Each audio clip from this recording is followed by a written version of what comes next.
Beneath the elder tree, where the roots rose like old knees from the earth, and the leaves filtered the afternoon light into soft green breath, Zeff sat alone in meditation, his small body still, his paws resting lightly against the bark, listening not for guidance, but for nothing at all. And it was in that unguarded quiet that the forest seemed to deepen, as if a veil thinned.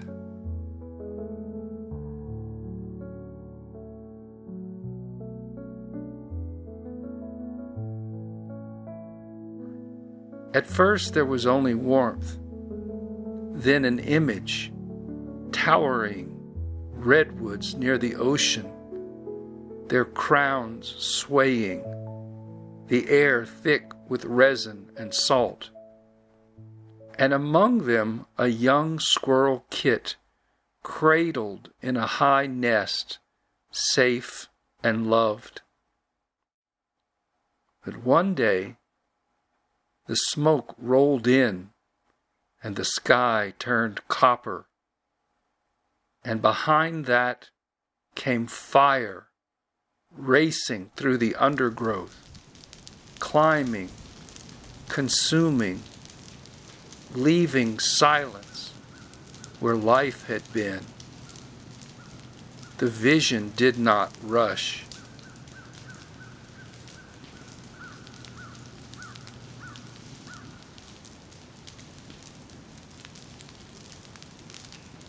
Zeff felt the heat, the terror, the sudden absence, and then he saw a single survivor, scorched, trembling, clinging to life amid ash and fallen needles.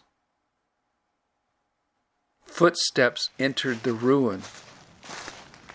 It was an old hermit, bent but steady, with eyes clear as mountain water. He knelt and lifted the tiny creature and placed him gently into a worn leather pouch against his chest.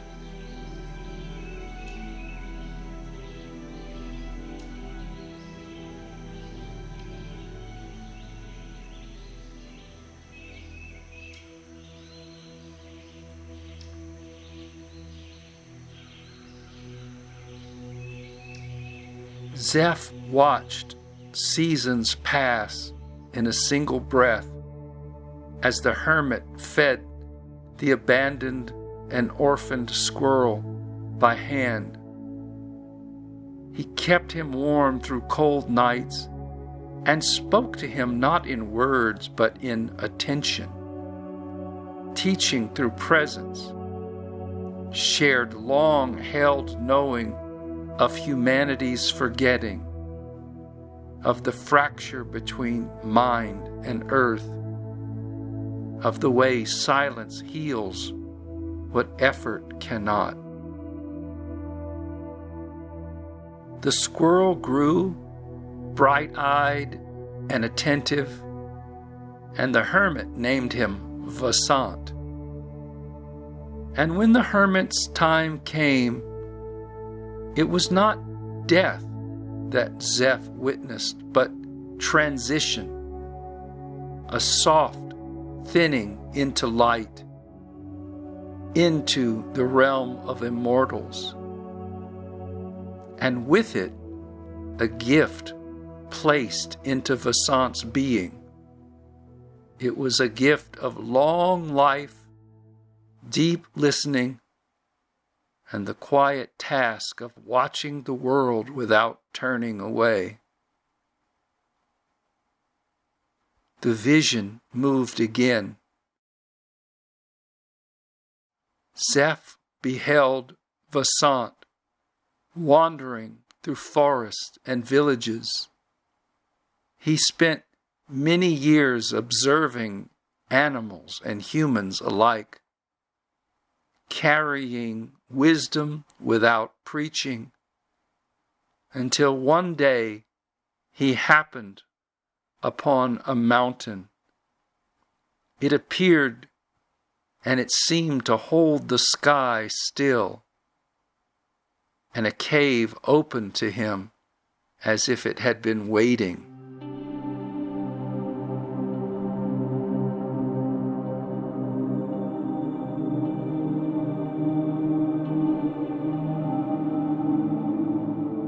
Zeff saw students come and go, seekers restless, until one day Milo and then Mila arrived with open hands and learned not by striving, but by becoming still enough to receive. And as that chapter closed, the images faded and Zeff felt something settle inside his own chest. It wasn't information, but recognition.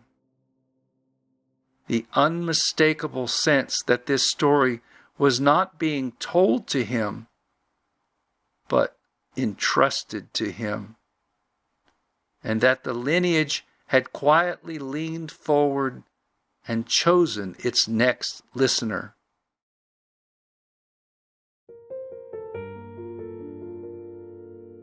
The elder tree creaked softly in the breeze. Zeff's breath returned, and nothing needed to be said, because the knowing was complete. The transmission had landed, not as duty, but as belonging. That night, Zeff rested in quiet tranquility. A feeling in his chest turned into remembrance and a sense of belonging.